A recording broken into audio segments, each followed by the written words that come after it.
toutes. Bienvenue sur cette table ronde Les économistes face aux droits de la nature. Donc on va être ensemble cette prochaine heure et demie. L'idée, c'est de revenir pendant cette heure et demie sur 3 points. C'est comprendre tout ce qui est fondement théorique des droits de la nature. Ensuite, c'est explorer des instruments pratiques. Et comme on est aujourd'hui à l'EM Lyon, c'est d'aller vraiment dans des outils. Et enfin, c'est débattre des perspectives radicales. Donc, aujourd'hui, je suis en compagnie donc, de Harold Levrel, qui est à ma droite.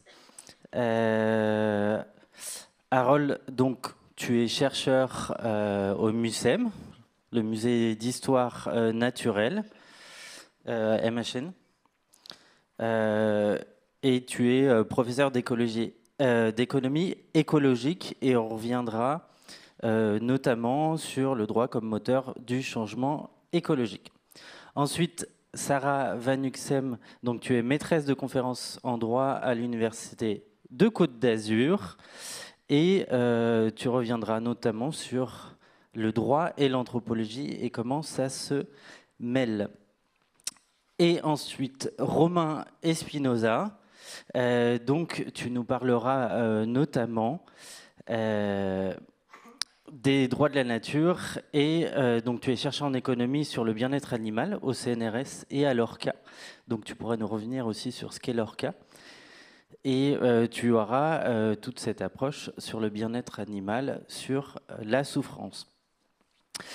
Et concrètement, donc, on va être là sur cette heure et demie, donc il va y avoir du temps. L'idée, c'est de couper en deux cette conférence avec des questions-réponses. Donc, il va y avoir 2 sessions de questions-réponses, donc à 9h50, et la deuxième partie, ça sera à 10h15. Vous pouvez nous envoyer les questions donc, au numéro. Je pense que vous l'avez. C'est le numéro 07 67 91 49 49. Donc 07 67 91 49 49. Et l'idée, donc, c'est qu'on ait 2 sessions de questions-réponses. Alors, ensuite, je vais introduire cette conférence. Donc, l'idée en économie, c'est qu'auparavant, la nature et les économistes, notamment au XVIIIe siècle, avec François Quesnay et Victor Riquetti de Mirabeau, donc qui est le père de Mirabeau, le fameux révolutionnaire. Ils vont, jusqu'aux économistes contemporains, considérer la nature comme une ressource, donc des ressources naturelles et un capital productif. Et c'est ça qui est important, puisqu'on va revenir sur cette notion aujourd'hui qui est complètement différente. Aujourd'hui, la question est radicalement nouvelle. C'est comment transformer la nature d'un objet de droit en un sujet de droit capable d'être protégé juridiquement.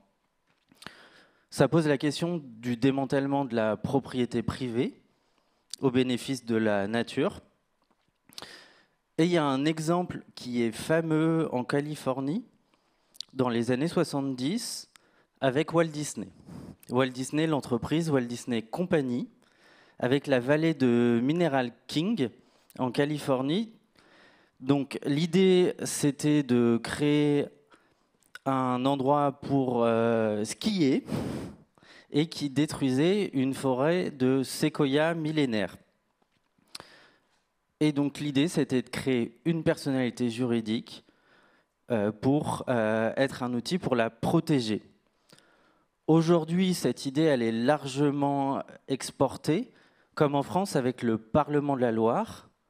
Même en septembre, il y a la question aussi de donner des droits au Rhône. En 2008, l'Équateur a créé dans sa constitution en disant que le peuple souverain célèbre la nature, le Pachamama, dont nous faisons partie, vitale pour notre santé. Donc la nature qui est inscrite dans une constitution. Comme on est aussi à l'EM Lyon, il y a des entreprises comme Nord6 en France qui vont intégrer la nature dans leur conseil d'administration. Il y a l'entreprise que vous devez connaître, Patagonia, qui est une entreprise d'outdoor. Je ne vois pas de t-shirt ou de pull, mais je suis sûr que vous en avez. Qui donc va inscrire la nature aussi dans son conseil d'administration et qui va redistribuer ses dividendes en partie à des projets pour la restauration de la nature.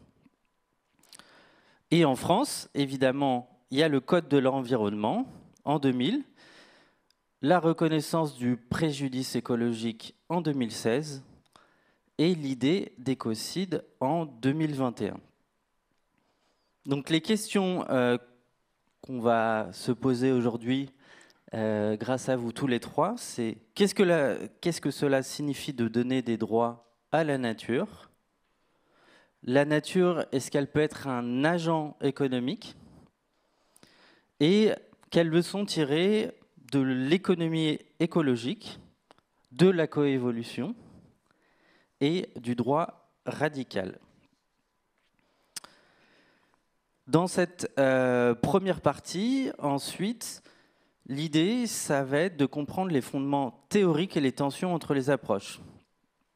Donc, on va explorer les grandes écoles de pensée, les approches face au droit de la nature.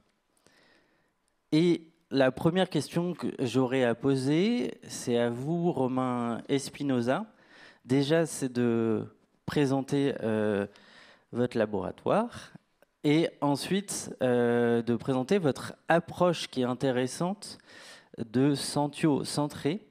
Est-ce qu'elle diffère des approches classiques ? Alors, merci beaucoup. Merci à mes collègues aussi d'être présents.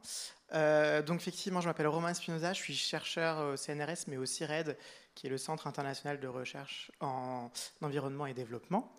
Et Harold a été mon collègue là-bas pendant quelques années. Donc en fait, quand on parle de questions de la nature et de qu'est-ce que l'économie peut apporter à ce débat, peut-être qu'il faut partir d'une définition aussi de ce que c'est que l'économie. Chacun a sa propre définition. Ce que j'aime bien, c'est voir l'économie comme finalement la science des décisions ou des arbitrages. Donc ça, c'est ce qu'on appelle l'économie publique, comment arbitrer entre différents intérêts. Donc ça s'applique à plein de domaines. Pour prendre un domaine en écologie, on va penser par exemple construire une nouvelle autoroute en France.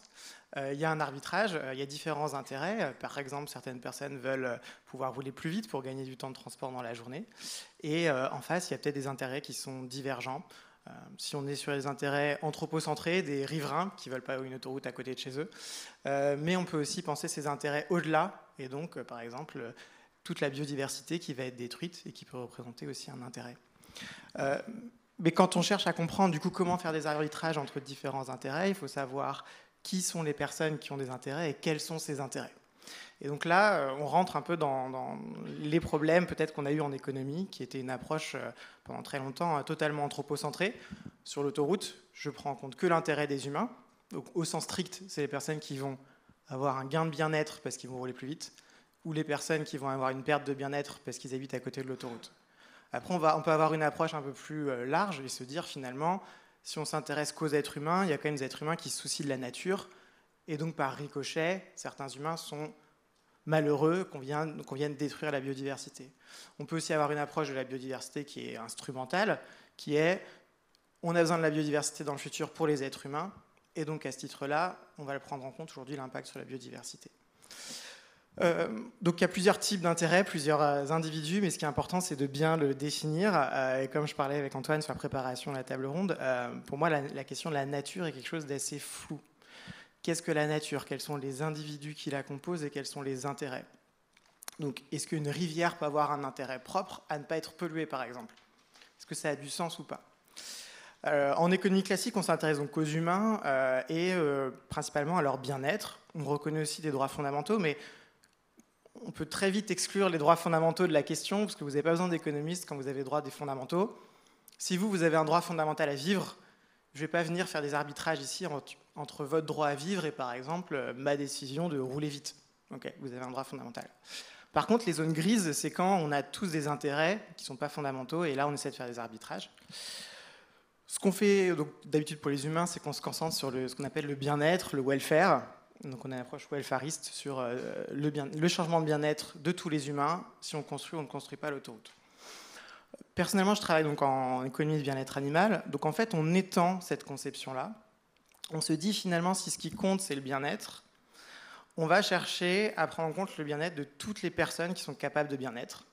Et en fait, en sciences animales, on appelle ça la sentience. Vous avez peut-être déjà entendu ce terme. La sentience, c'est la capacité à avoir des émotions, la capacité à avoir du bien-être. Donc, sans rentrer dans le débat, ce qu'on voit aujourd'hui, c'est que quasiment tous les animaux sont sentients, sont capables de bien-être. Ce qui n'est pas le cas aujourd'hui, du coup, hein, les preuves vont plutôt dans un sens que ce n'est pas le cas pour les plantes. Donc ici, finalement, on bouge un peu la limite de démarcation en économie et de bien-être animal en se disant on prend en compte le bien-être de tous les individus capables de bien-être et c'est là-dessus qu'on fait nos arbitrages. Pour reprendre le cas de l'autoroute, ça veut dire qu'on va prendre en compte l'impact de l'autoroute sur tous les humains, mais aussi sur tous les animaux qui composent l'écosystème. Donc on ne donne pas de valeur directement à l'écosystème. L'écosystème en soi, il n'a pas d'intérêt. Par contre, il y a un intérêt sur tous les individus qui font partie de cet écosystème. Donc ça, je pense, c'est une différence d'approche qui est importante entre nous tous. Mais donc, pour finir, finalement, le droit de la rivière en économie bien-être animal, ça n'a pas d'intérêt au-delà, d'accord, du bien-être des poissons ou des animaux terrestres qui vont aussi bénéficier de la rivière. Donc peut-être mon premier point de sensibilisation, c'est de se dire finalement, on arbitre entre quels intérêts et quelles sont les parties qui ont des intérêts divergents. En éco-bien-être animal, on se focalise sur le bien-être, donc tous les individus capables de bien-être.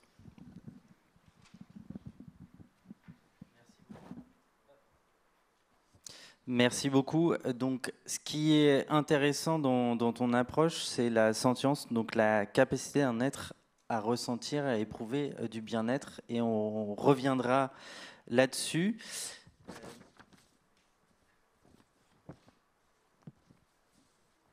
Et je rappelle aussi que tu as écrit un livre, Comment sauver les animaux,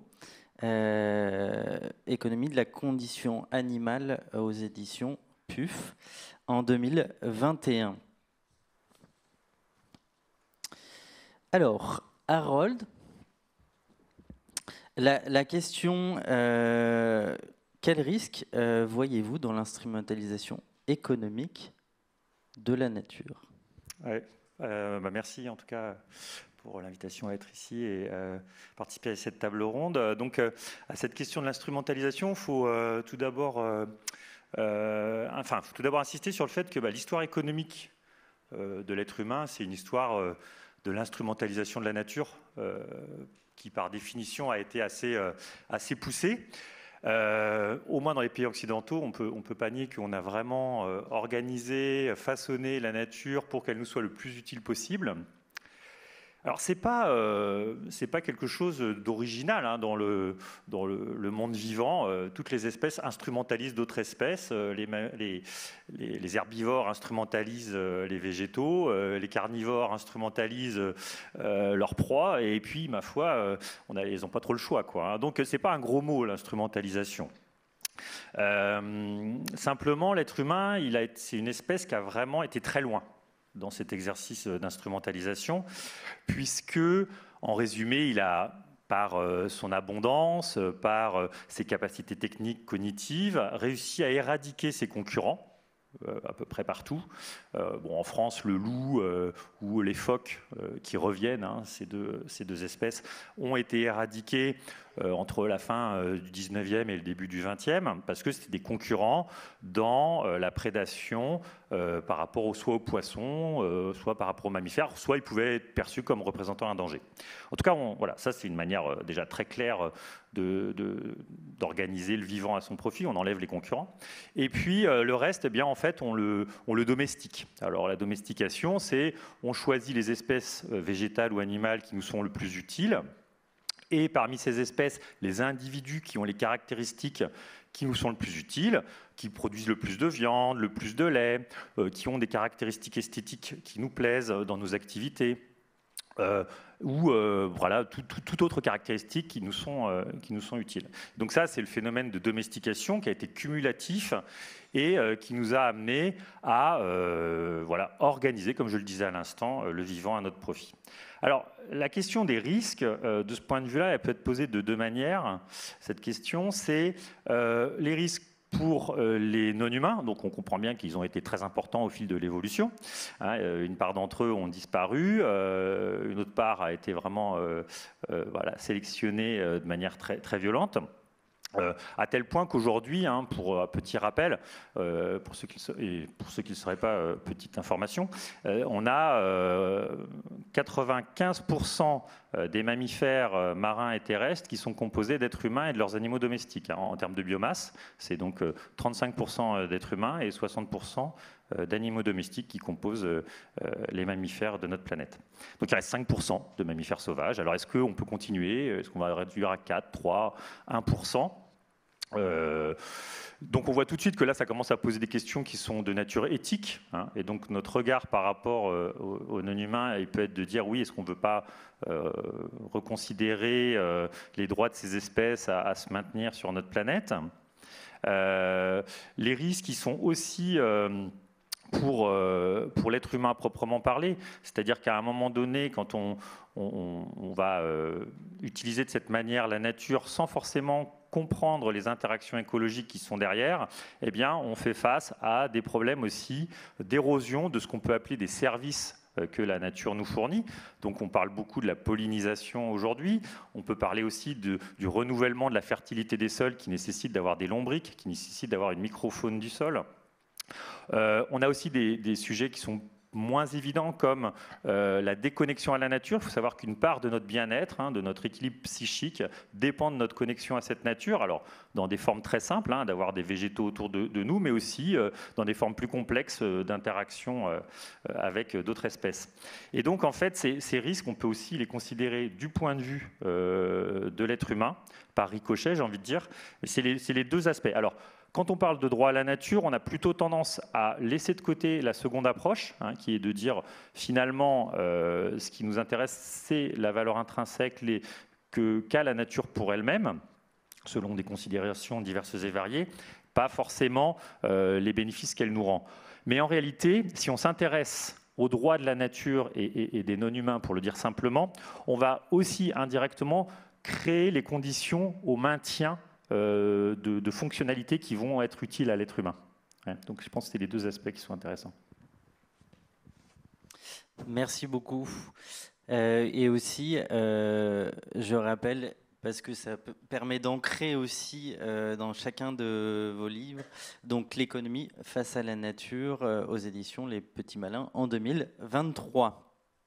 Et Sarah Van Uxem, donc, ce qui est intéressant, c'est que vous allez avoir l'approche droit aujourd'hui parmi les trois intervenants, puisque vous êtes maîtresse de conférences en droit et vous avez écrit en 2020 des choses de la nature et de leurs droits, justement.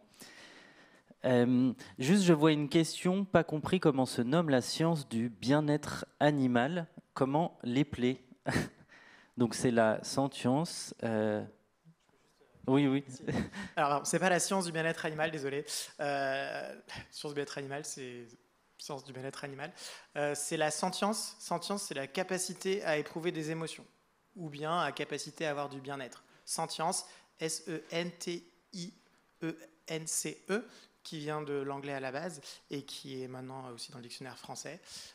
Pendant très longtemps en France, il y a on utilisait le mot sensibilité, et pour des raisons que la sensibilité, c'est pas forcément la sentience, c'est juste la capacité à avoir des réactions suite à des interactions avec le monde extérieur. Et la sentience, c'est la capacité à transformer ça en émotion. Donc c'est pour ça qu'on a importé le terme anglais. Voilà. On pourrait y revenir justement dans la session de questions, mais voilà, comme c'était une question pour épeler, Sarah, je suis désolé.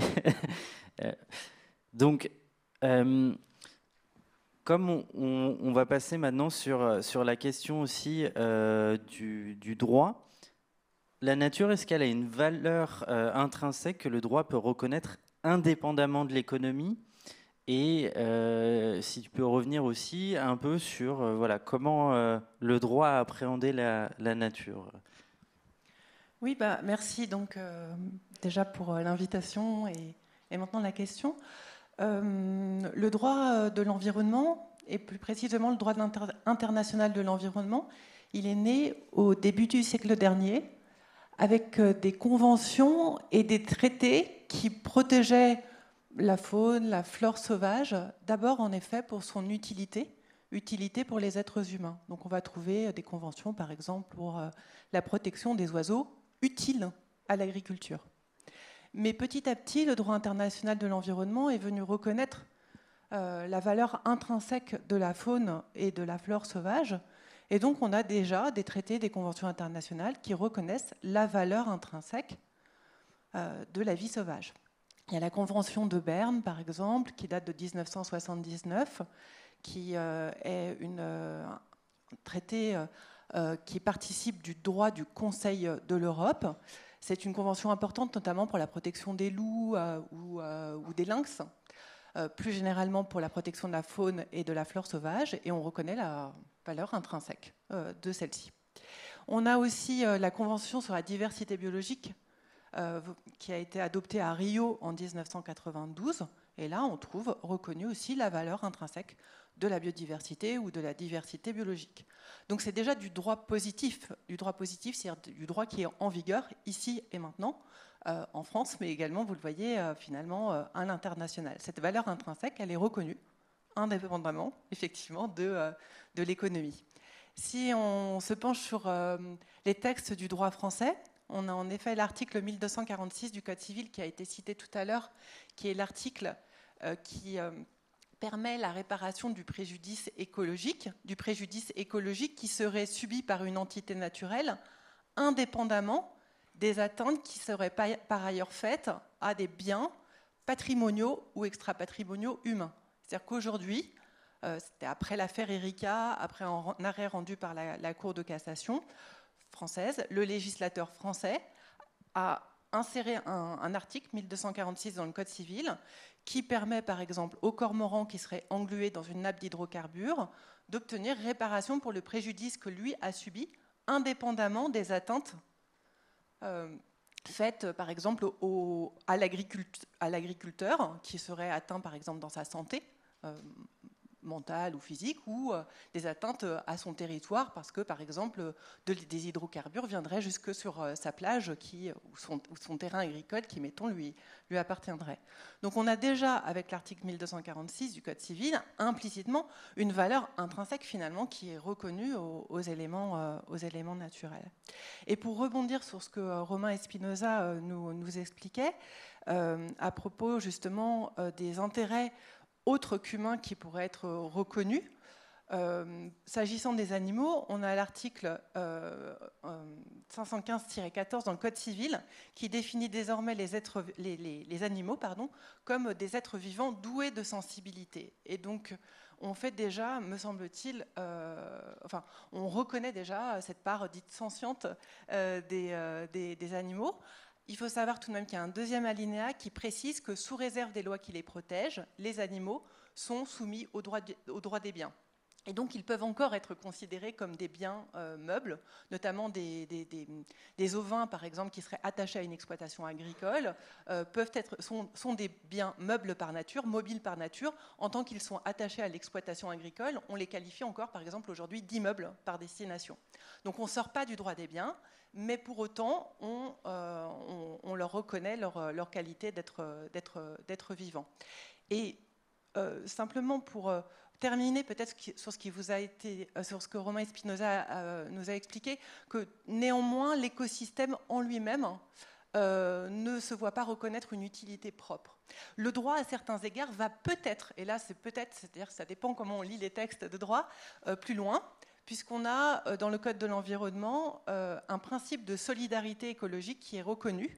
Dès lors que des grands travaux, des programmes sont mis en œuvre, donc par exemple pour la 69 qui était, je crois, implicitement citée, eh bien, nous sommes contraints, enfin les industriels, les maîtres d'ouvrage sont contraints de prendre en considération les relations d'interdépendance, les interrelations qui existent entre les êtres vivants, et on ne distingue pas entre humains et non humains, et les milieux naturels ou artificiels. Et donc on peut peut-être penser qu'on a une reconnaissance, non pas simplement d'un biocentrisme, mais pour aller encore plus loin, d'un écocentrisme, c'est-à-dire l'écosystème en lui-même, le milieu naturel en lui-même, dont la valeur intrinsèque serait en quelque sorte reconnue. Pour ceux qui connaissent, quand je parle d'écocentrisme, j'ai en tête notamment les travaux de Callicott, du philosophe américain Callicott, qui propose d'aller plus loin encore que la simple reconnaissance de la valeur intrinsèque des êtres vivants, jusqu'à la valeur intrinsèque de la reconnaissance des milieux naturels, des habitats, pour reprendre un terme qui est utilisé en droit.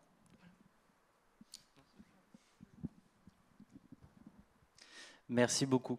Et pour rappel, donc l'Erika, c'est une histoire d'un pétrolier donc qui s'était échoué au Finistère, c'est ça? Oui, en plus je m'en rappelle étant enfant.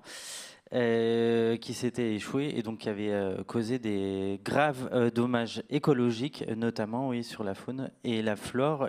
Et la 69, vous avez entendu parler, c'est l'autoroute qui est en train d'être construite donc à l'est de Toulouse pour Castres, donc, qui est une ville à l'est et qui affecte 420 hectares, dont 316 hectares de terres agricoles, et qui pourrait entraîner la destruction de milliers d'arbres et de vastes zones boisées. La dernière question pour cette première partie théorique. La prix Nobel 2019, Elinor Ostrom, parlait de bien commun, à savoir que les communautés locales peuvent gérer durablement les ressources sans le marché ou sans l'État. Et donc la question à tous les trois, est-ce que la nature peut être gérée comme un bien commun plutôt que comme un actif financier ou un objet d'État? Si l'un de vous trois pouvait. Donc la réponse est oui, mais en fait c'est pas ça qui est forcément très intéressant pour cette table ronde. C'est surtout de souligner que l'approche par les biens communs ne change rien à la vision anthropocentrée de l'économie. C'est-à-dire que si on prend les travaux d'Ostrom et tous ses collaborateurs et de tous les gens qui travaillent sur le sujet, souvent ce qu'on cherche à montrer, c'est que lorsqu'une communauté est dans une configuration particulière, généralement assez isolée, a des liens sociaux assez forts, a réussi à mettre en place des formes coutumières ou formelles de droit qui permettent de garantir un usage raisonnable des ressources dont elles dépendent, eh bien finalement on constate que voilà, la configuration elle est assez pérenne, à la fois d'un point de vue social, écologique et économique. Bon, très bien. Mais en fait, ces compromis entre individus pour la gestion des ressources, ils se font quand même toujours par rapport à ces ressources. Et ce qui fait qu'on est d'accord pour adopter ces règles collectivement ne dit rien sur le fait qu'on va reconnaître des droits aux ressources qui sont utilisées. Donc, moi, mon point de vue, c'est de dire que c'est une situation qui peut créer des situations socialement justes, parce qu'il y a généralement une équité assez forte dans ces formes d'organisation, voilà, durable, mais en fait, ça peut se faire complètement aux dépens d'entités naturelles non humaines, et en tout cas, la prise en compte de leurs droits peut être intégrée dans certaines traditions, dans certaines coutumes, mais pas forcément. C'est ça le point important, me semble-t-il. Il y a beaucoup de manières de gérer ces ressources communes. Merci beaucoup. Romain ou Sarah, si vous voulez rebondir. Oui, alors à la question de savoir si la nature elle peut être gérée comme un bien commun, du point de vue du droit, je dirais encore une fois Oui, puisque de toute manière, la nature, les espaces, les ressources, les milieux naturels terrestres et marins, les sons, les odeurs, la qualité de l'air, la qualité de l'eau, de la biodiversité, et je ne lis pas toute la liste, participent, nous dit-on, du patrimoine commun de la nation. C'est le premier article du Code de l'environnement, l'article L110-1. Donc oui, la nature participe d'un patrimoine qui est dit commun. Et cette notion de patrimoine commun, on la retrouve dans un texte qui a valeur constitutionnelle, qui fait partie du bloc de constitutionnalité, à savoir la Charte de l'environnement, où il nous est dit que l'environnement est le patrimoine commun des êtres humains. Donc oui, l'environnement participe du patrimoine commun. Mais on peut encore citer d'autres textes de droit qui renvoient à la notion de commun. L'article 714 du Code civil qui est dédié aux choses communes. On nous dit qu'il y a des choses qui échappent, qui n'appartiennent à personne et dont l'usage commun est commun à tous. Des lois de police, est-il précisé, règlent la manière d'en jouir. Généralement, on cite l'air et l'eau comme participants des choses communes. Donc là encore, on retrouve cette notion de commun, en tout cas en droit. Je vous cite un dernier article, mais c'est absolument pas exhaustif, l'article 542 du Code civil, donc 2 articles avant celui qui définit, article 544, la propriété, et on a une définition des biens communaux. Les biens communaux, ce sont ceux à la propriété ou au produit desquels les habitants d'une ou plusieurs communes ont un droit acquis. On a bien une définition des biens communaux, donc notre droit connaît les biens communaux. Dans le Code civil, depuis 1804, le texte est demeuré pour l'heure inchangé. Alors, ce ne serait pas la même chose si je vous parlais du droit belge, où ils ont supprimé cette disposition comme étant inutile. Mais justement, moi, je la trouve assez intéressante et je pense qu'on pourrait lui redonner une manière de vie. Les biens communaux, il y a certains biens communaux particuliers qu'on appelle les biens de section ou biens sectionnaux. Ce sont des biens qui appartiennent à des sections de communes, des fractions de communes qui existent encore aujourd'hui. Pour le dire autrement, ce sont des communs villageois, des communs de hameaux. Et on a, pour la gestion de ces biens communs, puisque la question initiale c'était sur la gestion de la nature comme bien commun, on a une dizaine de règles, une vingtaine d'articles dans le Code général des collectivités territoriales qui nous disent comment ces biens communaux spéciaux que sont les biens des sections de communes, ou biens sectionnaux, doivent ou peuvent être gérés, notamment par une commission syndicale qui est comme un mini conseil municipal. Donc oui, et je ne vous parle pas des biens des prud'hommes de pêche, des biens des associations foncières pastorales, des biens des associations syndicales de l'eau qui existent encore aujourd'hui et qui permettent de gérer en commun des biens qualifiés de naturel. Et sur l'articulation entre mais là c'est pour répondre à Harold Levrel sur l'articulation entre commun et droit de la nature, c'est vrai que si l'on s'en tient à la définition communément donnée des communs à partir des travaux, je dis bien à partir parce qu'il y a plusieurs lectures là encore possibles, des travaux des Iner Ostrom, on peut avoir l'impression qu'on en est encore à une vision utilitaire de la nature, puisque les ressources naturelles sont dites gérées en commun par une communauté qui n'est autre qu'une communauté d'êtres humains, excluant les non-humains. Et donc on peut penser qu'il y a encore une vision utilitariste effectivement des communs quand on lit les travaux des Iner Ostrom. En tout cas, certains travaux, ou en tout cas c'est la lecture qui est généralement faite. Mais les communs, si on veut, on peut les lire autrement. Je dirais à la manière de Philippe Descola, comme étant des collectifs qui sont susceptibles, lorsqu'il ne s'agit pas de collectifs occidentaux modernes, ce qu'il qualifie de collectifs naturalistes, eh bien, d'accueillir des non-humains qui vont alors être comme des ayants droit, des partenaires, des associés, des pairs, PAIRS, des êtres humains. Et à ce moment-là, ça permet de relier la question des droits de la nature au commun. Merci beaucoup. Et juste avant de te donner la parole, Romain, pour rappel, donc la charte de l'environnement, effectivement, c'est ce qui fait partie de ce qu'on appelle le bloc de constitutionnalité, avec la Constitution du 4 octobre 1958, la Déclaration de l'homme et du citoyen de 1789, le préambule de la Constitution de 1946 et la Charte de l'environnement, c'est-à-dire que c'est un droit qui impose par rapport à tous les autres. Donc ça, c'est très important et ça date de 2004, donc c'est assez récent. Merci beaucoup. Je ne vais pas répéter, il y a beaucoup de choses qui ont été dites sur le sujet, mais je pense effectivement le point clé ici, c'est, je vous rejoins de vos positions, c'est quels sont les intérêts considérés dans finalement ce bien commun au niveau local. Et peut-être que l'exemple que je peux prendre, c'est toujours pour parler des animaux, c'est imaginer qu'il y ait une commune ou une communauté de communes où il y ait une forêt dedans et il y a des pratiques de chasse. Et en fait, ce qu'on voit, c'est que la pratique de chasse va venir dépeupler, par exemple, les populations de sangliers. En fait, il y a deux manières de voir les choses. Soit on se dit qu'il y a un bien commun dans lequel on prend en compte les intérêts des animaux et peut-être qu'on va y avoir une pratique de chasse très limitée, finalement.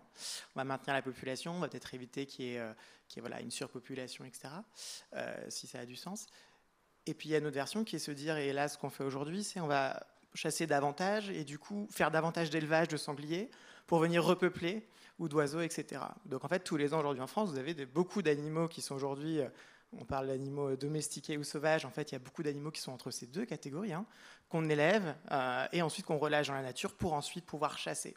Donc là, on voit bien qu'il peut y avoir deux gestions qui, à terme, sont optimales en termes de maintien de population, etc., mais deux visions fondamentalement différentes.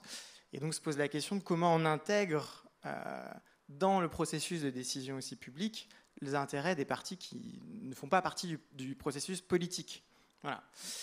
Et c'est vrai que le droit aujourd'hui reste quand même très instrumental et très tourné autour des besoins des humains. Et je vais prendre un exemple qui est assez connu, mais pour bien illustrer ça, et peut-être la limite sur la définition de la nature, c'est finalement comment juridiquement serait traité un lapin. On va prendre un cas un peu hypothétique, mais un lapin, il peut être un lapin dans un milieu sauvage, naturel, d'accord ? Donc là, il va relever du droit de l'environnement. Le lapin, il peut aussi être en élevage. Donc là, il va être traité par le code rural. Le lapin, il peut être aussi en élevage, d'accord ? Donc là, il va être en expérimentation animale, pardon. Donc là, il va être soumis encore à d'autres cas législatifs qu'on appelle les 3 R. Ou bien le lapin, il peut être chez vous, et dans ce cas-là, c'est un animal de compagnie, il a d'autres protections.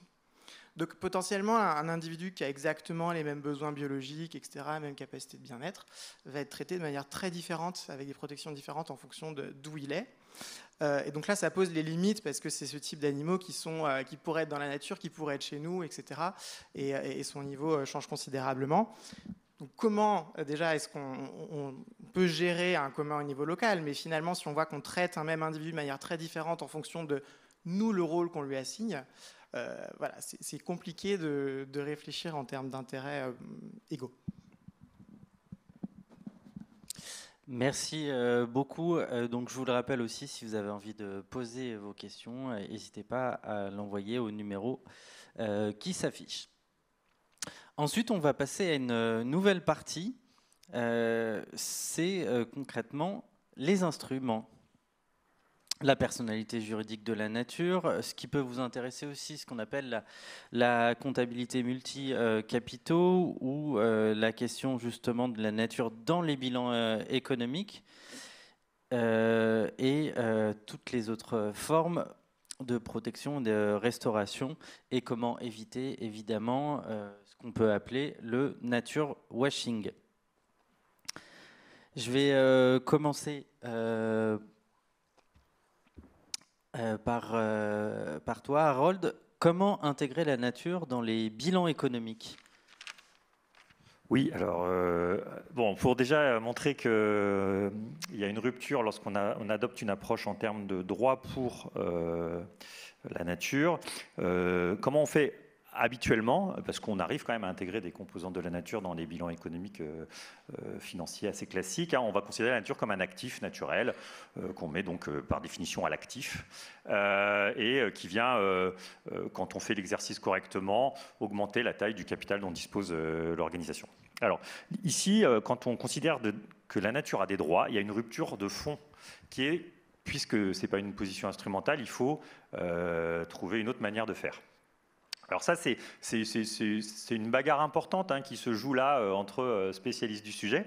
Je ne vais pas rentrer dans le détail, mais pour faire court, à partir du moment où on dit que la nature a des droits, donc en résumé, c'est plus simplement un objet. Alors, ce n'est pas forcément un sujet au sens plein du terme, mais enfin, quand même, elle a des droits à être réparée, elle a des droits à être considérée, elle a des droits à être maintenue dans une forme d'intégrité. Eh bien, forcément, les principes normatifs qui doivent guider l'action, et donc les outils qu'on va utiliser pour aider à cette action, il faut les repenser. Alors, on les repense sur des bases éthiques, tout d'abord, on en a déjà parlé. On les repense ensuite sur des éléments tangibles et notamment qui touchent à du biophysique. C'est-à-dire qu'on ne va pas avoir une approche strictement welfariste. Enfin, ça, on pourra en discuter avec Romain parce que les approches ne sont pas toutes forcément du même type, mais on n'est pas forcément d'une perspective welfariste. On peut considérer que voilà, il faut maintenir la nature par rapport à des critères qui sont qu'on veut maintenir une population de tant d'individus et que même chaque individu doit être maintenu. Enfin, donc on doit commencer à raisonner comme ça. Alors, c'est une logique quelque part de quota que les économistes savent tout à fait manipuler pour la gestion de stocks de pêche, par exemple. Sauf qu'on va un cran plus loin, puisque là, on est dans une perspective où on va devoir maintenir véritablement des entités. Alors, la question de l'équivalence est très importante. On ne va pas avoir une équivalence en termes de valeur au sens welfariste du terme, mais en termes d'unité biophysique. Et donc, si on arrive jusqu'au niveau comptable, l'enjeu, il est de considérer que c'est des agents avec lesquels on va entretenir une transaction. Donc, on passe à une vision, je dirais, d'actifs à celle de transactions entre acteurs qui ont des droits. Alors ça, ce n'est pas non plus très original. Quand un employé et un employeur travaillent ensemble, c'est deux acteurs qui ont des droits. L'employé, il donne son droit de travail et puis il demande en compensation une rémunération, un salaire. On peut avoir le même raisonnement pour la nature en inscrivant finalement cette nature dans une relation contractuelle. C'est-à-dire que quand un agriculteur, je vous donne un exemple comme ça, mais il y en a plein d'autres, utilise des entités naturelles pour produire des biens qu'il va vendre ensuite, eh bien en fait, ces entités naturelles, que ce soit les pollinisateurs, les vers de terre, etc., ils ont un droit finalement à être maintenus, ils donnent leur force de travail, mais en contrepartie, l'agriculteur doit entretenir ces individus, les maintenir dans un certain état de conservation, et s'il ne le fait pas, eh bien on commence à établir une dette au passif, qui peut être tout à fait établi au niveau des comptes d'exploitation, c'est-à-dire l'endroit où on évalue comment on ventile la richesse entre le travail, les salaires, la rémunération de l'État, les taxes, et puis la rémunération du capital, l'excédent brut d'exploitation. On peut tout à fait rajouter une ligne dans laquelle on inscrit finalement la rémunération du travail de la nature au profit de l'organisation en question. Et alors évidemment, la nature, elle n'a que faire d'une rémunération financière, on ne va pas lui donner un salaire, mais par contre, ce qu'on va lui donner, c'est finalement des actions de restauration écologique, des actions de protection des entités écologiques, et tout ça a un coût. Tout ça a un coût. Et donc on peut tout à fait inscrire une comptabilité avec une double écriture en termes biophysiques, d'investissement, de restauration de zones humides, de restauration d'entités présentes dans les sols, etc., etc. Donc après, je ne rentre pas dans l'ingénierie écologique qu'il faut mobiliser pour faire ça, mais elle existe. Et puis on inscrit aussi le coût monétaire de ces actions. Donc soit, encore une fois, on y consent, et dans ce cas-là, eh bien, si on a un équilibre juste entre ce qu'on a demandé à la nature et ce qu'on lui a redonné, on est à l'équilibre. Soit on n'a pas redonné assez, on a une dette, soit on lui a redonné plus, et puis on peut éventuellement avoir une créance. Je ne rentre pas dans les détails, mais enfin, ça nous amène à des considérations, vous voyez, qui redéfinissent quelque part les formes de transactions avec la nature, mais aussi avec d'autres agents économiques à propos de cette nature.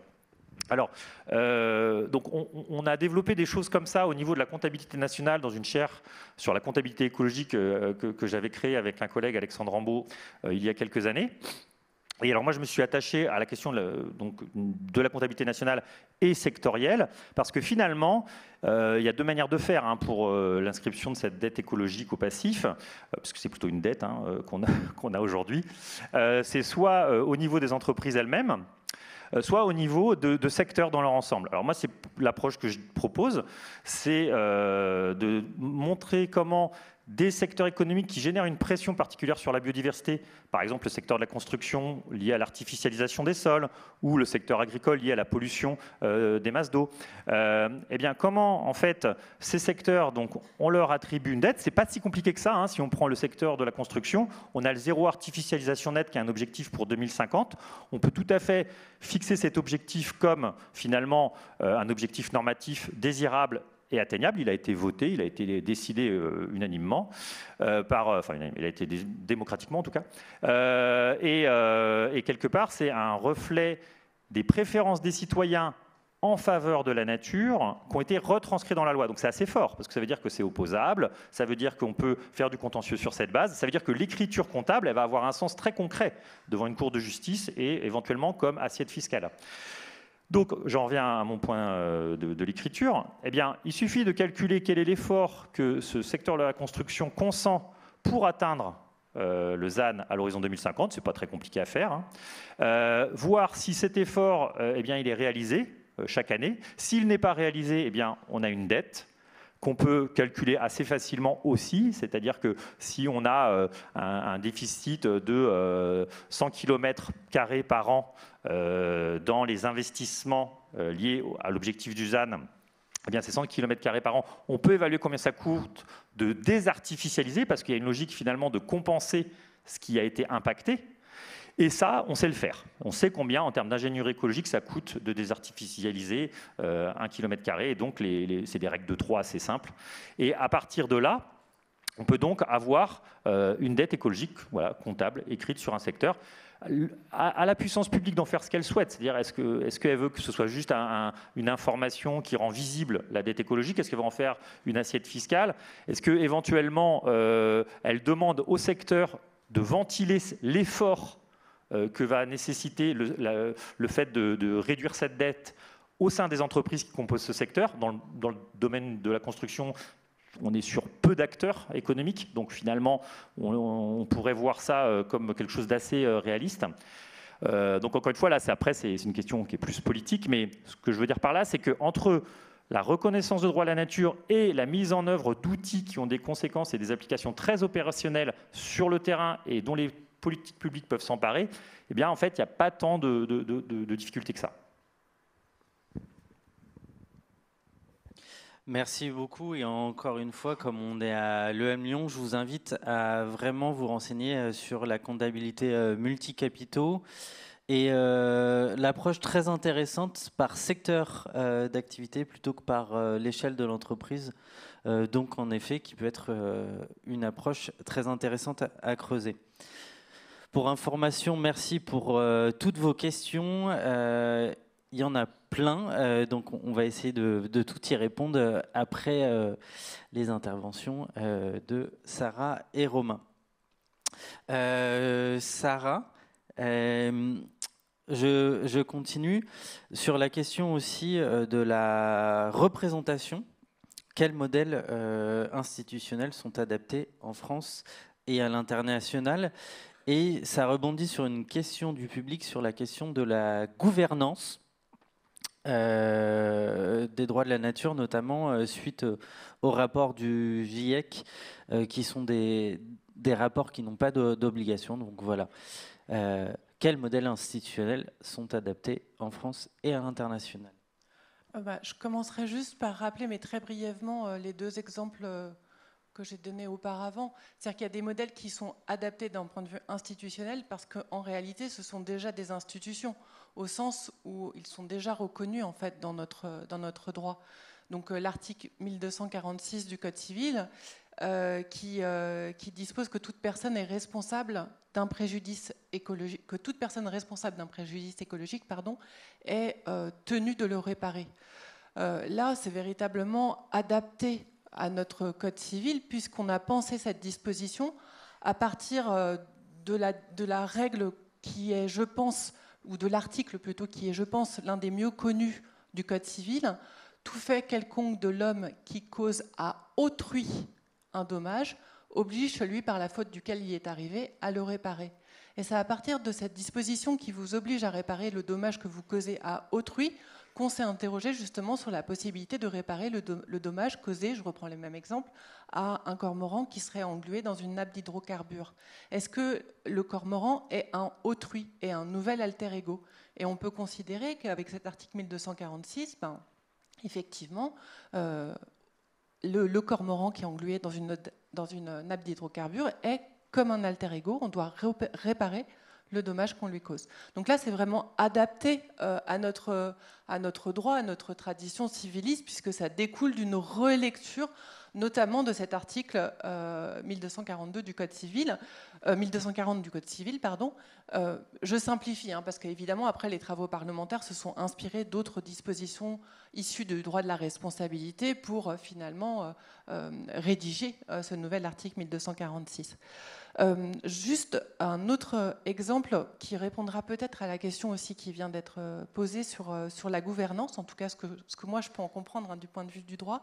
En Nouvelle-Calédonie, jusqu'à peu, la province des îles Loyauté, donc il y a 3 provinces en Nouvelle-Calédonie, la province des îles Loyauté avait adopté dans son propre code de l'environnement, parce que les îles Loyauté sont compétentes en matière environnementale, une disposition permettant la reconnaissance de droits justement de la nature à des entités naturelles étroitement liées à l'identité du peuple kanak.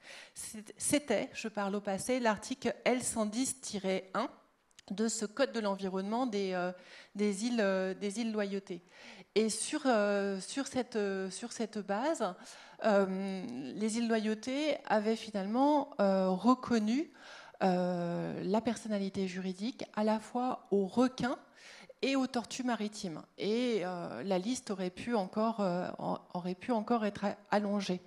Donc là, on a encore une fois une institution qui est adaptée a priori, puisque c'est la question de l'adaptation institutionnelle, puisque les îles Loyauté, la province des îles Loyauté de la Nouvelle-Calédonie, a conçu ce texte pour répondre aux droits autochtones kanak, pour lui correspondre.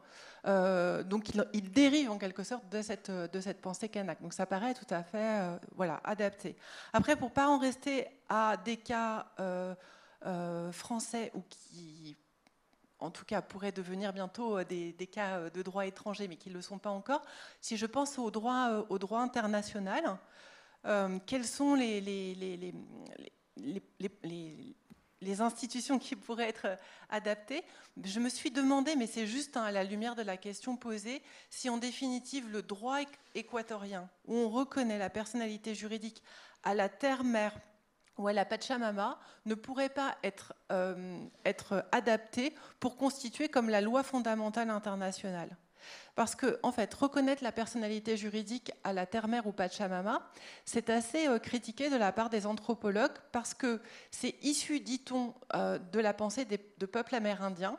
Mais en définitive, la nature ou la Pachamama, la terre-mère, ça devient comme une entité extrêmement abstraite et finalement qui n'a plus véritablement de lien avec on pourrait dire le droit autochtone de ces peuples amérindiens. Mais peut-être que du point de vue du droit international, cela serait satisfaisant finalement de reconnaître la terre-mère ou Gaïa ou la Pachamama, je ne sais, comme une personne juridique. Ça pourrait constituer comme une loi cadre à partir de laquelle, à des échelles ou bien étatiques ou bien régionales, finalement le décliner et lui donner un peu de corps, lui rendre un peu de concrétude, si le terme peut être accepté. Mais c'est vrai que ça serait à ce moment-là une manière pyramidale de penser et que les droits de la nature nous conduisent sans doute aussi à penser la reconnaissance de droits à des régions, à des grandes régions au sein de la planète plutôt qu'à des États. Et c'est l'hypothèse qui est formulée du biorégionalisme, où on aurait des grands milieux naturels, de grands espaces forestiers, une lagune, une montagne, qui seraient reconnus comme des entités juridiques autonomes, et à ce moment-là, qui seraient responsables les unes envers les autres. Alors, je ne suis pas sûre de répondre à la question de la gestion, mais voilà, ce que je peux vous dire pour ce qui me paraît adapté à chaque Non, échelle. si, tout à fait. En plus, ça rebondit, j'y viendrai, vous avez beaucoup de questions très intéressantes. Donc, merci, on pourra y revenir juste après. Et Romain, donc la dernière question de cette partie. Quelle place pour le bien-être animal? Donc on revient toujours à cette question du vivant dans les évaluations de préjudice. Donc, comme je vous disais, on parle maintenant beaucoup plus de préjudice écologique. Quelle part dans les évaluations après la comptabilité et après la question du droit? Alors merci beaucoup. Globalement, aujourd'hui, la part du bien-être animal dans tout ce qui est évaluation ex ante de politique ou de préjudice, c'est 0. Voilà, faut être clair. Mais bon, on avance là-dessus. Je pense qu'il y a de plus en plus à faire. Mais parce que moi, j'ai tendance à parler un peu dans le débat public. Je trouve qu'on est dans ce qu'on appelle de l'anthrobiocentrisme. Soit on s'intéresse qu'au bien-être des humains, soit on s'intéresse au bien-être du vivant. Et les animaux sont jamais dedans. Et pour moi, l'exemple le plus frappant, ça a été la loi Duplomb et la réaction qu'il y a eu à la loi Duplomb. Soit vous aviez des articles journaux qui disaient c'est mauvais pour la santé humaine, pesticides, etc. Ou vous aviez des articles qui disaient c'est mauvais pour l'environnement et les écosystèmes. Voilà. Et en fait, il y avait des mesures dessus sur le bien-être animal. Hein. Ils ont augmenté les seuils d'élevage intensif, etc. Ou dans les écosystèmes, il y a des animaux en fait, qui vont souffrir. Et en fait, on n'était jamais là-dedans. Puis on m'a dit mais Romain, t'es jamais content. Regarde cet article, il parle du vivant. Oui, mais en fait, c'est très vague. Et c'est-à-dire que, est-ce qu'on met au même plan un buisson et une vache, par exemple? Donc, il y avait toujours ce problème de définition, que j'appelle l'anthrobiocentrisme. On est toujours entre les deux et l'oublier. Donc, c'est aussi le cas ici. Et je tiens à dire que je pense que ça amène aussi des perspectives un petit peu différentes. Et un des enjeux aussi, une des grandes questions en conservation, peut-être une des critiques, c'est de vouloir figer un écosystème. Tel qu'il est aujourd'hui, tel qu'on l'a trouvé, etc. Les écosystèmes sont en perpétuelle évolution. Le fait est que d'habitude, l'évolution est beaucoup plus lente que celle qu'il y a aujourd'hui à cause de ce qu'on appelle l'anthropocène, donc notre impact au niveau mondial. Mais donc, il y a cette question de figer. Et parfois, on peut figer aussi des espèces, différentes espèces, qui peut-être sont en compétition pour des ressources. Et donc là, je trouve que réfléchir en termes de bien-être animal, ça montre qu'il y a des intérêts qui sont divergents dans ces systèmes. Donc, par exemple, pour ma lecture, un droit de Gaïa, ça n'a pas beaucoup de sens. Imaginez que vous ayez un écosystème où vous avez 2 espèces. Il y en a une qui se met à se développer bien mieux et qui utilise davantage de ressources et qui va peut-être fleurir, se multiplier, la deuxième espèce qui va disparaître. Ici, on a 2 espèces, des intérêts divergents. Est-ce qu'on peut parler de quel est l'intérêt de la nature ici ? En fait, il n'est pas défini. Parce que dans tout groupe, même les groupes sociaux, quand on parle d'un intérêt d'un groupe, en fait, c'est une simplification. Il y a des intérêts des individus qui composent le groupe, et peut-être qu'à un moment, il se dégage de ce groupe une direction, que ça peut être la majorité, l'unanimité, dans ce cas, il n'y a pas de problème. Mais, donc c'est un niveau un peu plus méta, et on utilise ça finalement comme outil conceptuel, mais il n'y a pas d'intérêt propre à un groupe. On peut le définir. Une entreprise, ça n'a pas de personnalité physique, c'est une personnalité juridique, et pourtant on définit un intérêt à une entreprise. Mais finalement, c'est ce on s'est mis d'accord ensemble.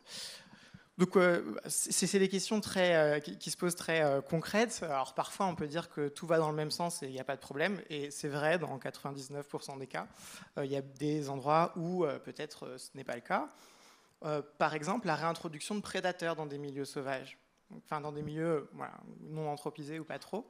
Est-ce qu'on réintroduit aujourd'hui les loups dans l'espace où ils étaient là avant? Ils ne le sont plus. Voilà. Est-ce qu'on veut recréer l'écosystème tel qu'il était avant? Est-ce que l'espèce loup en tant que telle a encore un intérêt à revenir? C'est toutes ces questions qui se posent là. Donc la question du bien-être animal n'est pas prise en compte. Typiquement, quand on réintroduit le loup, on voit clairement l'intérêt en termes de recréer un écosystème ou le conserver ou réparer, indemniser ce qu'a fait l'homme. Mais les animaux qui vont être là vont peut-être souffrir davantage de prédation. Donc finalement, vous réintroduisez une espèce qui n'était pas là, donc a priori qui va pas souffrir de ne plus être là parce qu'elle n'existe plus. Par contre, vous allez créer de la souffrance animale. Donc là, c'est tous ces enjeux-là assez complexes qui importent sur l'intérêt. Et peut-être je dirais aussi deux choses pour clarifier quand on a un préjudice et qu'on a une boîte à outils juridique pour répondre à ça. Ça peut être des droits, ça peut être une taxe, ça peut être des quotas. Enfin, Sarah et Harold ont mentionné différents outils. Il y a deux objectifs. Il y a la question de la compensation et il y a la question de l'incitation. C'est-à-dire que quand on met par exemple une taxe carbone, on va pas indemniser ici les générations futures qui vont souffrir de plus de CO2. Ce qu'on va faire, c'est créer une incitation pour moins polluer en amont. C'est différent, par exemple, quand en responsabilité civile, je vous dis, tout dommage que vous créez, vous devez le réparer à votre voisin. Ici, vous compensez votre voisin pour la perte de bien-être et vous créez une incitation à vous à faire attention à ne pas faire mal à votre voisin. Quand on parle de compensation d'écosystèmes, l'enjeu aussi, ou de bien-être animal, c'est... moi, j'ai travaillé sur une taxe sur le bien-être animal dans les élevages, donc avec des différents niveaux de taxes, plus élevés dans les élevages intensifs, plus faibles dans les élevages plein air. L'animal qui est dans l'élevage intensif, vous pouvez créer la taxe, mais vous n'allez jamais lui donner le revenu de cette taxe. Vous n'allez jamais le compenser. L'animal, il va toujours rester en élevage intensif. Donc ici, vous êtes seulement sur la partie incitative. Donc, Harold parle par exemple ici de comment quantifier un coût en regardant combien ça coûterait de compenser. Mais si on ne donne pas effectivement cet argent et qu'il n'y a pas de compensation ailleurs, ça reste purement sur de l'incitation. Donc voilà. Encore faudrait-il qu'il y ait cette dette, qu'elle soit crédible, qu'il y ait une taxe ou quoi que ce soit. Donc il faut ici faire toujours aussi attention, parce que si on est seulement sur de l'incitation, il y a des idées comme ça, il y aurait par exemple une taxe qu'on mettrait sur le fait d'artificialiser des sols. Bah, finalement on la paie, et puis finalement si cette taxe elle n'est pas trop chère, parce que ça coûte pas cher de restaurer des zones artificialisées, ça coûte très peu cher, donc on va beaucoup construire, on paye la taxe, mais il n'y a pas de compensation, donc au final on finit par tout artificialiser. Et c'est aussi une des critiques qui se passe sur le CO2, c'est de dire on a mis une taxe qui est déterminée pour viser un peu un quota, mais enfin on voudrait mettre une taxe au moins, mais finalement c'est pas utilisé pour la compensation, parce que le dommage peut-être qu'il peut pas être compensé ici, et donc on finit par augmenter les gaz à effet de serre mais indéfiniment juste en payant. Donc c'est un des risques qu'on a aussi, je pense, en termes de préjudice écologique. Merci beaucoup pour tous ces objets concrets, très complémentaires. Je vais passer à certaines questions de la salle. Donc, il y en a beaucoup. Malheureusement, on n'aura pas le temps de toutes les traiter, mais je les prends. Donc, je vais essayer d'en synthétiser quelques-unes. Et ça va rebondir sur ce que tu viens de dire, Romain, et question pour toi, Harold.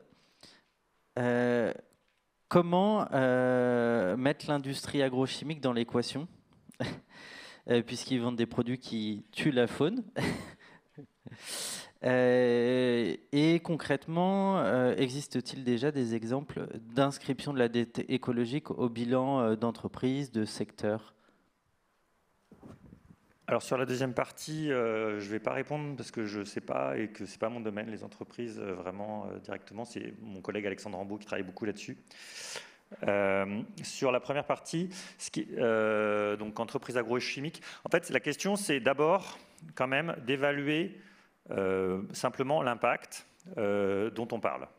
Si on parle de la pollution des masses d'eau, là il y a énormément d'actualités sur le sujet, on découvre beaucoup de choses là au fil des mois qui viennent de se passer. Et on commence vraiment à pouvoir qualifier le niveau de pollution, les responsabilités, mais qui sont quand même associés à une pollution diffuse. Donc c'est compliqué de dire qui est responsable. Et puis dans la chaîne de valeur, est-ce que c'est ceux qui utilisent par exemple les produits en dernier, admettons les agriculteurs, ou est-ce que c'est l'industrie chimique qui propose les solutions phytosanitaires qui est responsable? Ça c'est une question vraiment politique. Est-ce qu'on peut faire l'évaluation de la dette écologique qu'on a accumulée par l'usage de ces produits dans les masses d'eau au regard d'un certain nombre de normes environnementales? Oui, on sait le faire quand même, même si c'est de manière un peu grossière, on a quand même des éléments qui sont assez tangibles pour le faire. Une fois qu'on l'a fait, quelque part, là moi j'ai parlé des secteurs, mais en fait on peut envisager plein d'autres manières d'associer l'équivalence biophysique, c'est quand même ça le point central, c'est de retrouver des équivalences biophysiques. La question monétaire, du calcul monétaire derrière, il est instrumental, c'est l'économie au service de l'atteinte d'un objectif écologique établi en termes biophysiques. Je rappelle ça. Eh bien, ce qui se passe dans notre pays, en France, c'est qu'on socialise les coûts, pour le dire simplement. Là, sur l'eau, je pense que ça n'a échappé à personne. Hein, c'est soit dans notre facture d'eau, hein, sur le truc, on paye un coût pour le coût environnemental de l'eau, c'est une ligne de notre facture. Et sinon, eh bien, c'est socialisé par la sécurité sociale qui prend en charge un certain nombre de maladies chroniques croissantes liées à ça, etc., etc. Ceux qui achètent du bio, bon bref.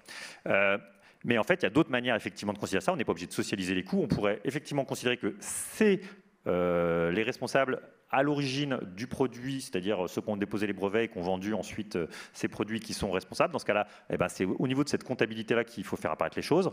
Ou c'est les usagers finaux, les agriculteurs, ou voire même... Enfin voilà, là on est sur de la consommation intermédiaire en l'occurrence. Mais ça, c'est vraiment politique, quoi. Comment on fait peser le coût à un niveau plutôt qu'à un autre. Voilà. Merci beaucoup. Et pour les entreprises, concrètement, il y a, sans les citer, il y a une grande entreprise du luxe qui a développé un outil. Mais il faut savoir que sur la comptabilité multicapitaux, donc là, tu parlais de Alexandre Rambaud qui a créé ce qui s'appelle CARE. Donc C-A-R-E, que je vous invite à aller voir. Mais il y a plusieurs exemples de comptabilité multicapitaux qui sont plus ou moins exigeantes et engageantes. Et ensuite, il y a des entreprises, par exemple dans l'agroalimentaire ou dans les boulangeries que vous pouvez voir dans les halls de gare, ou ce genre d'acteurs qui ont un lien direct avec le vivant et qui veulent réfléchir sur la restauration. Sur d'autres questions, là peut-être pour rebondir, Romain, où tu parlais de vivant, il y a une question qui est que je trouve très précise sur la question de l'enchenillage et du hannetonnage, notamment à Blois. Sur la prolifération de guides dans certaines régions, des attaques généralisées des pins par des chenilles dans le centre de la France, qui semblent indiquer l'abandon d'actions saines de l'homme sur une nature. Comment et jusqu'où prendre soin de la nature? Ouais. Non, mais et du vivant, c'est-à-dire... Là aussi, ce que je peux comprendre, comment arbitrer, parce que tu parles justement d'animaux qui peuvent souffrir, ou d'espèces en tout cas vivantes qui peuvent souffrir ou non. Comment arbitrer entre justement, on va dire, un pin et une chenille, entre une rivière et une loutre, entre, voilà, ces questions-là. Merci. Alors, merci pour la reformulation, mais tu as choisi la question, donc tu es Ouais, donc très bien. Alors oui, c'est un des très grands enjeux. Je pense que pour ça que pour ma part, j'essaie de clarifier qui sont les individus qu'on considère et quels sont les intérêts qu'on considère. Et donc une fois qu'on arrive à définir ça, donc qui est concerné et quels sont les objectifs et les intérêts de ces parties, ensuite on arrive à identifier les arbitrages. Et ensuite, c'est comment est-ce qu'on décide sur ces arbitrages. Donc là, on cherche à avoir des outils de quantification. C'est une des possibilités. Donc, soit vous dites qu'il y a un droit fondamental à une partie et finalement la question elle est vite résolue. Soit on essaie de quantifier ces arbitrages et ces différents intérêts et on fait des analyses. Enfin, moi je suis dans cette mouvance coût-bénéfice. Combien gagnent les gagnants, combien perdent les perdants, et on essaie de regarder un petit peu comment choisir sur ces arbitrages. Donc vous avez des cas où vous avez des intérêts qui sont convergents, donc là il n'y a pas de problème. Quand c'est divergent, oui, c'est tout l'enjeu. Donc là c'est important de définir quel est votre système de valeurs. Donc en économie de bien-être animal, on ne donnerait pas de valeur intrinsèque à l'arbre, par exemple, pour l'arbre et la chenille. Mais, par exemple, entre différentes espèces animales, oui, là, ça devient très compliqué. Entre autres avec les humains et les animaux non humains. Mais donc, une des manières de faire, c'est pas la seule, c'est un domaine en vraie expansion, c'est de dire la chose suivante. Pour les humains, par exemple, quand on regarde des analyses de santé, ce qu'on fait, c'est que, imaginez, vous voulez rembourser un médicament, vous regardez la décision de rembourser un médicament, vous regardez le nombre d'années de vie en bonne santé que ça peut créer de rembourser ce médicament dans la société, et ensuite on met un coût sur une année de vie en parfaite santé. Et donc ensuite on regarde le nombre d'années sauvées fois le prix d'une année de vie et combien coûte le remboursement du médicament. Et finalement, on pourrait faire cette même idée entre vous avez choix A, choix B, vous avez nombre d'années de vie humaine dans un cas et dans l'autre, et vous allez prendre peut-être le choix où vous avez plus d'années de vie humaine qui sont sauvées. C'est une des règles d'arbitrage. Maintenant, imaginez que vous ayez deux espèces différentes. Comment est-ce qu'on peut s'en sortir? Une des manières de faire, je ne dis pas que c'est la seule, mais c'est par exemple de dire, bon, on considère que une année de vie en parfaite santé pour un humain, c'est à peu près l'équivalent de 1000 années de vie en parfaite santé pour un poulet. Okay. Donc ça, bien sûr, c'est arbitraire. Okay, voilà. Donc après, on essaie de faire ça, mais à moins en moins arbitraire possible. J'ai des collègues qui font ça, voilà, en éthologie aussi. Mais une fois que vous avez cette clé de passage pour un économiste, je peux calculer pour différentes espèces, tout exprimé sur une échelle commune, nombre d'années de vie en parfaite santé, exprimé en vie humaine ou quoi que ce soit. Donc ça, c'est une des pistes. Je ne dis pas que c'est la seule, c'est très spécifique, c'est tiré d'économie de la santé, extendu aux animaux, mais c'est une des pistes. Je dirais juste que l'objectif final, vraiment, c'est comment guider ces arbitrages, et on a besoin de quantifier les différents intérêts et dans quelle mesure chaque intérêt est pertinent ou pas. Et encore une fois, moi je travaille sur l'élevage aussi, ça se pose la même question. Combien est-ce que le consommateur paye en plus? L'impact sur les animaux, comment est-ce qu'on quantifie ces impacts, etc.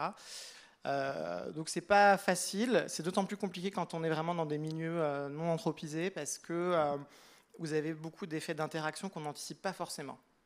C'est-à-dire quand vous impactez un milieu, par exemple sur une espèce, il peut y avoir effectivement des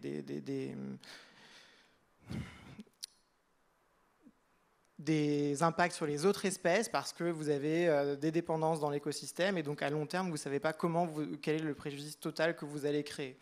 Vous pouvez retirer certains prédateurs, mais en fait, du coup, les espèces qui sont prédatées peut-être sont porteuses davantage de maladies, elles sont plus contrôlées, la population explose, etc. C'est des choses compliquées dès qu'on perturbe un écosystème, et c'est très difficile d'anticiper à long terme, par effet rebond, le nombre d'animaux et le bien-être d'animaux qui seraient ici impactés. Je ne vais pas faire d'éthique animale, mais il y a un mouvement qui s'appelle ROAS, donc c'est réduire la souffrance animale dans le milieu sauvage.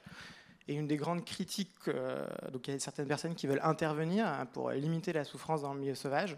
Vous avez plein d'animaux qui meurent de maladies, qui meurent de faim, de soif, etc. dans le milieu sauvage. Donc peut-être qu'on pourrait intervenir pour les vacciner, par exemple, etc. Et justement, l'opposition principale, la critique principale adverse, c'est de dire on ne sait pas quel va être l'impact à long terme sur tout l'écosystème, donc il faut peut-être en amont décider de ne pas agir. Merci beaucoup pour la réponse. Je vois que l'heure file, donc cette troisième partie, je vous préviens, ça sera des questions courtes, réponses courtes. Dernière question pour toi, Sarah, sur la question du droit de propriété. Est-ce qu'on pourra le remplacer tel qu'il existe dans les économies de marché, dans une perspective écologique? Et comment faire accepter des nouvelles formes de propriété sur la question plutôt de droit privé. Je vais répondre à la question. Je voulais juste ajouter une toute petite chose par rapport à ce que vient de dire Romain Espinosa et par rapport à la question qui était posée. Pour arbitrer le conflit entre les arbres et des animaux, par exemple des arbres et des insectes, en fait, on pourrait mener des travaux d'histoire du droit et réactualiser les procès qui étaient faits contre les animaux à l'époque, notamment médiévale. Ça peut paraître un petit peu fou comme ça, parce qu'effectivement, il y avait des cochons qui pouvaient être tués à raison des dommages qu'ils avaient causés, par exemple, à des enfants. Mais il y a d'autres formes de procès qui sont instituées contre des insectes ravageurs de culture.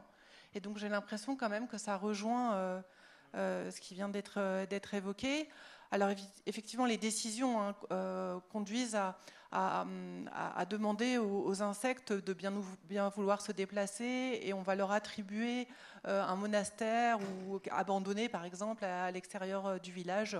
Voilà, en leur demandant de bien vouloir partir. Mais je pense qu'il y a quand même une possibilité de réactualiser en fait ces débats en donnant des avocats aux arbres et aux insectes, et puis on retrouverait en fait ces analyses in commodo et commodo, avantages et inconvénients et les différents dommages. On pourrait trouver des manières aujourd'hui sans doute d'arbitrer les conflits entre animaux et végétaux. Sur la propriété, alors là, ma difficulté pour moi, c'est de savoir par où m'engager pour répondre succinctement. Je pense que l'on peut tout simplement... Donc, la grande définition qui est donnée de la propriété, généralement, en droit français, c'est l'article 544 du Code civil, qui vous dit que la propriété, c'est le droit de disposer et de jouir des choses de la manière la plus absolue, pourvu qu'on n'en fasse pas un usage prohibé par les lois et les règlements. Là, déjà, il faudrait relativiser, je dirais, la place et l'importance de cette disposition par rapport à d'autres, parce que tout à l'heure, je vous ai cité l'article 542, juste 2 articles avant, qui définit les biens communaux. Donc dire que non, il n'y a pas qu'une seule définition de la propriété qui est donnée dans notre code civil français, mais on a aussi celle des biens communaux. Et surtout, cette grande définition, la propriété est le droit de disposer et de jouir des choses de la manière la plus absolue, pourvu qu'on n'en fasse pas un usage prohibé par les lois et les règlements, on a la possibilité de lui donner une autre lecture, d'en faire une autre interprétation que celle qui est généralement donnée aux étudiants dans les facultés de droit. L'adjectif absolu. Qu'est-ce que la propriété absolue? Qu'est-ce que ça signifie ici absolu? Et même en 1804, c'est-à-dire à la date de la rédaction du Code civil. Généralement, on dit que absolu, ça signifie pouvoir faire absolument tout ce qu'on veut. Mais à ce moment-là, c'est contradictoire avec la deuxième partie de la disposition qui vous dit qu'on doit respecter les lois et les règlements. Généralement, on vous dit que absolu, ça signifie exclusif. Mais est-ce que c'est véritablement certain? Comment comprendre sinon toutes les dispositions dans le Code civil qui sont relatives à l'indivision, la copropriété des immeubles bâtis, la mitoyenneté des murs, toutes les servitudes aussi, les servitudes usagères, par exemple la servitude de passage, des servitudes de puisage, des servitudes d'écoulement des eaux, qui viennent grever, c'est-à-dire limiter votre droit de propriété. Donc qu'est-ce que ça signifie absolu, sinon ce qu'il devait sans doute signifier lors de la Révolution française, et repris en 1804, l'opposition à tous. L'opposabilité erga omnes, l'opposabilité à tous. En un temps où, après tout, la propriété était un peu... les propriétés immobilières avaient, pour certaines, été destituées, pour certaines privées, moi je pense au monde ecclésiastique. Donc, en fait, plutôt que de jeter, je dirais, notre Code civil avec la propriété privée, redonnons-lui un nouveau sens, chaussons de nouvelles lunettes, relisons-le et... à la lumière aussi de la jurisprudence, c'est-à-dire de l'ensemble des décisions de justice qui sont fondées sur cette disposition, et regardons si cela veut vraiment dire avoir un droit absolu de se clore, d'exclure autrui, de faire absolument tout ce qu'on veut. Ma thèse, c'est que la propriété ici signifie tout autre chose, et donc qu'il y a la possibilité de rouvrir à d'autres sens de la propriété sans supprimer cette disposition et tout le droit qui a été construit évidemment autour.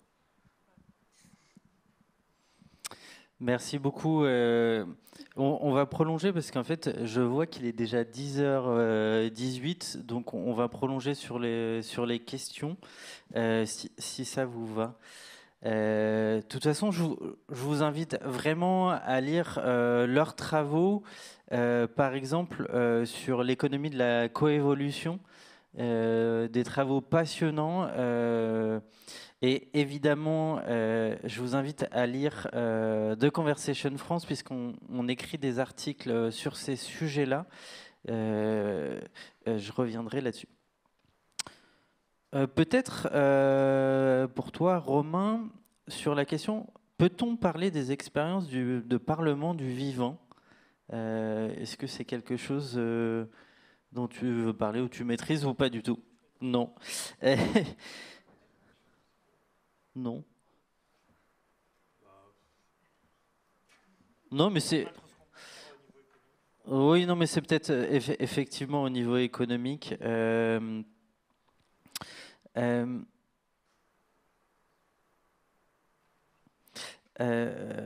Après, il y avait la question, que répondez-vous aux économistes qui formulent que le marché, le prix, est un moyen efficace d'empêcher la tragédie des communs? Question aussi très vaste. Vous êtes inspiré ce matin.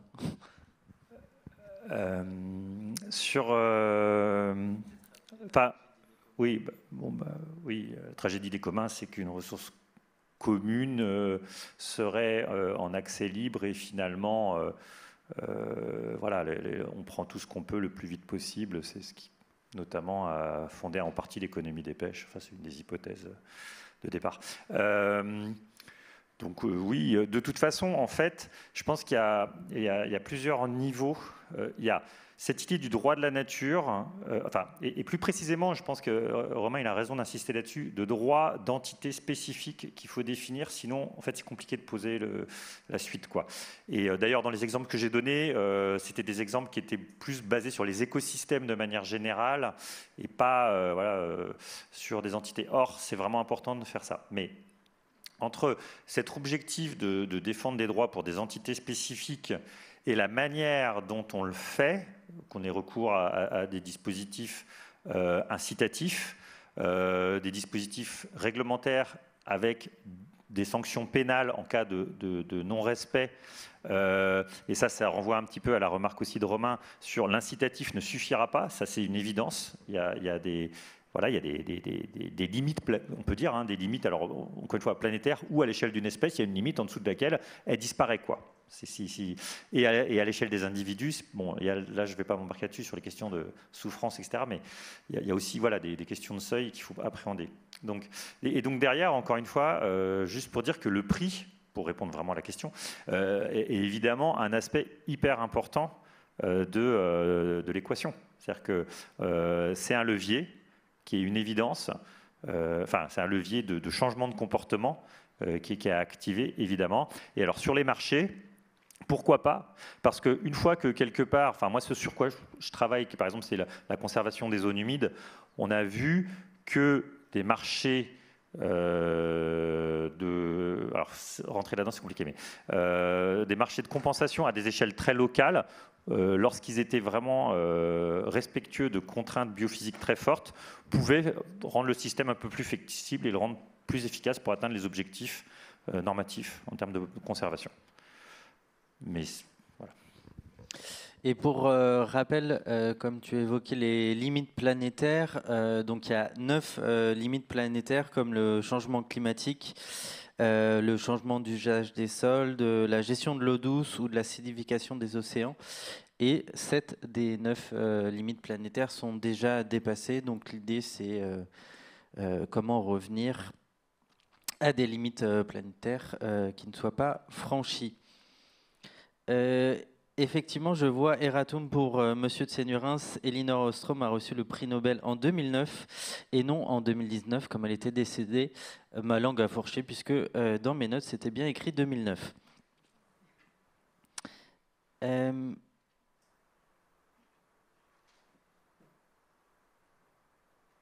Pourra-t-on réguler et donner une valeur financière aux prélèvements directement effectués dans les cours d'eau pour des activités économiques lucratives et agricoles, au détriment de la survie de ces cours d'eau et de l'alimentation en eau des êtres vivants qui en dépendent? Est-ce que c'est une question peut-être qui vous parle? Oui, plutôt, je pensais pour toi, Romain, sur la valeur financière en effet de ces activités. Je parle plutôt de valeur monétaire, donc je ne sais pas si oui. si ou pas, mais voilà. En fait, je rejoins aussi ce qu'a dit tout à l'heure Harold. Le prix, c'est un outil, et vraiment, voilà.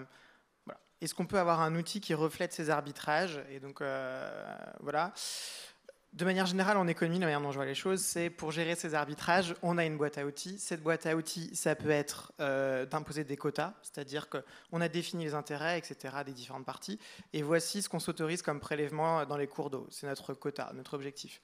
Soit on peut imposer un quota, soit on peut, avec par exemple des amendes et des contraintes, etc., soit on peut mettre une taxe.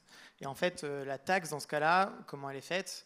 Vous avez le quota, vous regardez combien les gens sont prêts à payer, et puis en fait, vous faites monter le prix jusqu'à ce que la demande de prélèvement d'eau soit égale en fait, au quota. D'accord.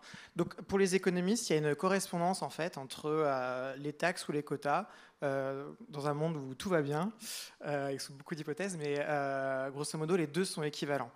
Se pose ensuite la question, donc c'est équivalent, mais il y a tous les problèmes techniques derrière. Comment est-ce qu'on définit ce quota?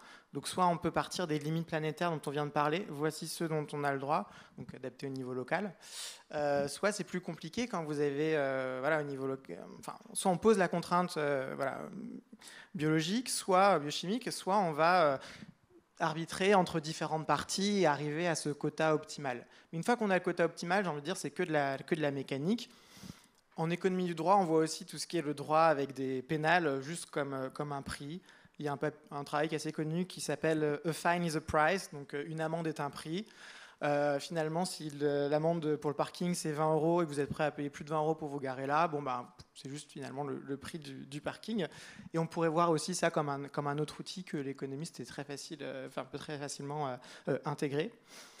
Je pense que le débat aujourd'hui, plus que le débat technique, c'est un débat politique qu'il y a à chaque fois au niveau local sur qui a le droit de prélever cette eau, avec des intérêts qu'on voit divergents, des agriculteurs qui disent « moi j'ai besoin de ce prélèvement pour mes champs, et en fait ça me permet ensuite de nourrir la population, etc. » Les écosystèmes, les individus qui les composent dedans, etc. Et donc je pense que le débat est beaucoup plus là-dessus que finalement sur la technique et les outils juridiques et économiques qu'on peut avoir pour atteindre ça. Mais la monétisation peut en faire partie, ça fait partie de la boîte à outils, oui. Donc la monétisation monétaire est un outil parmi d'autres.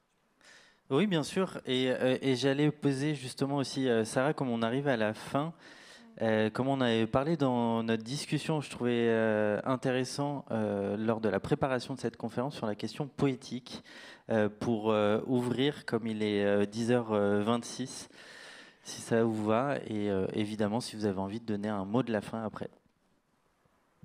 Je voulais juste rebondir par rapport à ce qu'avait dit à la fois Romain et Harold, enfin je crois que ça se complète. Sur le terrain du droit, il y a les travaux notamment de l'écrivain aussi, Camille de Toledo, qui a notamment orchestré l'ouvrage Le fleuve qui voulait écrire, et qui poursuit avec cette idée d'accorder la personnalité juridique, en particulier à la Loire, ou Loire, avec l'idée suivante. Si Loire, ou d'autres fleuves, ou une lagune, sont reconnus comme des personnes juridiques, alors peut-être que sur les terrains du droit, cela signifie que la Loire a aussi un patrimoine en propre. Toute personne ayant un patrimoine. Je ne reviens pas, je vais vite, hein, mais c'est issu de la théorie d'Aubry-Hérault classique. Toute personne a un patrimoine et un seul patrimoine, mais au moins en un serait-il vide. Et l'idée est la suivante, si la nature est une personne, ou le fleuve est une personne et qu'elle a un patrimoine, cela devrait pouvoir signifier qu'elle pourrait recruter des êtres humains, notamment, ou pourquoi pas des animaux d'élevage, pour sa destination, pour son bien-être. Donc elle pourrait être rémunérée pour ce qu'on appelle en économie les services écosystémiques ou écologiques ou environnementaux. Et puis, mais elles-mêmes, non pas les humains qui s'occupent des eaux, mais les eaux elles-mêmes, rémunérer les eaux elles-mêmes. Et l'autre idée connexe, ce serait de dire, si le fleuve est véritablement une personne et donc est doté d'un patrimoine, eh bien, il pourrait aussi embaucher des êtres humains. Donc être rémunéré pour les services rendus, mais aussi embaucher des travailleurs. Et donc l'idée, c'est que petit à petit, si on institue comme ça de grandes personnes nature à côté des entreprises à but lucratif, des États, puis toutes les autres formes, associations, coopératives, etc., mais peut-être qu'on pourrait rendre indisponible un plus grand nombre de biens, comme les retirer en quelque sorte du monde du marché et permettre à ce patrimoine dit du fleuve de grandir. Donc c'est une hypothèse qui me semble renvoie en fait au monde des économistes, parce qu'évidemment là on a besoin d'économistes pour penser ce salariat éventuel de la nature ou ce travail indépendant de la nature, ce nouveau droit du travail qui serait issu de la personnification de la nature. Et peut-être que je renvoie la parole et je finis. Sur la poésie, enfin... Oui, si, peut-être une minute dessus pour ouvrir... Oui, c'était juste pour renvoyer à un poète.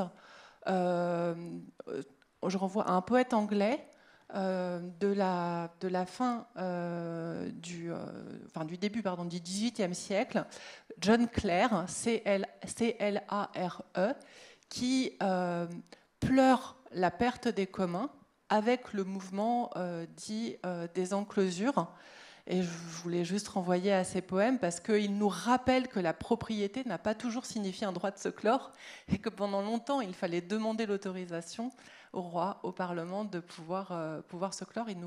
Voilà, ça ouvre des perspectives, je dirais poétiques, mais en tout cas sur d'autres formes justement propriétaires pour répondre à la question posée initialement. Et peut-être avant le mot de la fin, pour conclure, l'idée c'est que les droits de la nature dans les discussions posent les défis et des pistes avec des scénarios différents. Soit un scénario, on va dire, pessimiste de déni, avec des ajustements marginaux qui seraient en œuvre. Un autre scénario de l'intégration pragmatique, donc en adaptant les outils économiques et juridiques existants, donc on a cité quelques-uns. Et ensuite, je dirais des visions que vous défendez tous les trois, de transformation plus radicale, en repensant l'économie à partir d'une vision qui va être plus éco-centrée, de coévolution, centrée et peut-être poétique. Est-ce que vous auriez un mot de la fin ou autrement de conclure cette conférence? Non. Juste vraiment adhérer à ce que vient de dire Sarah. C'est-à-dire, moi je crois beaucoup à cette idée de redéfinir aussi les relations de la nature sur la base des transactions entre individus et cette idée de travail. Je pense que c'est un exemple assez concret de vision comment on peut avoir des relations de travail qui intègrent la nature, mais avec la nature comme sujet ou pseudo-sujet. Et l'exemple du Parlement de la Loire là-dessus est vraiment inspirant, en tout cas, pour que les économistes puissent avancer sur ces sujets.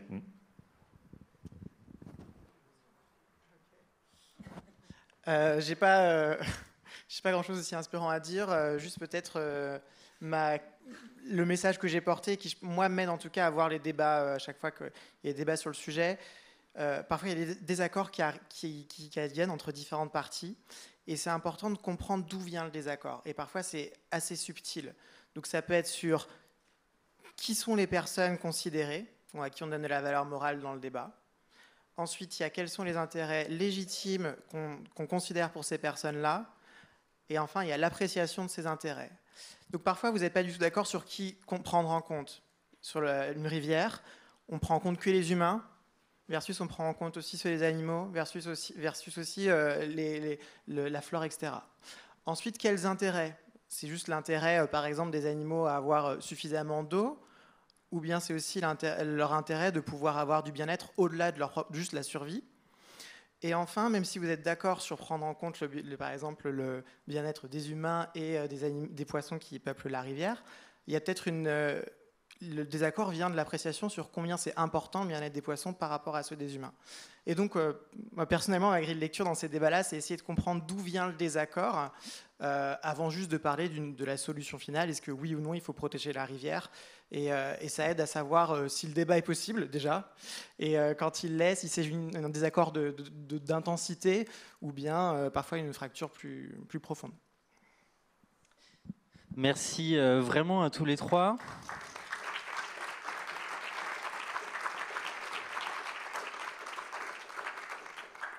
Et je vous invite évidemment à lire leurs 3 livres. Et si vous voulez aussi plus d'informations, allez sur le média donc, pour lequel je travaille, de Conversation France, où vous allez retrouver tous ces sujets. Et le principe, évidemment, c'est gratuit, en ligne, et c'est associatif. Et c'est ces fabuleux chercheurs qui écrivent directement dedans. Et c'est entièrement aussi vulgarisé avec tous leurs propos. Excellente journée et bonne haute conférence.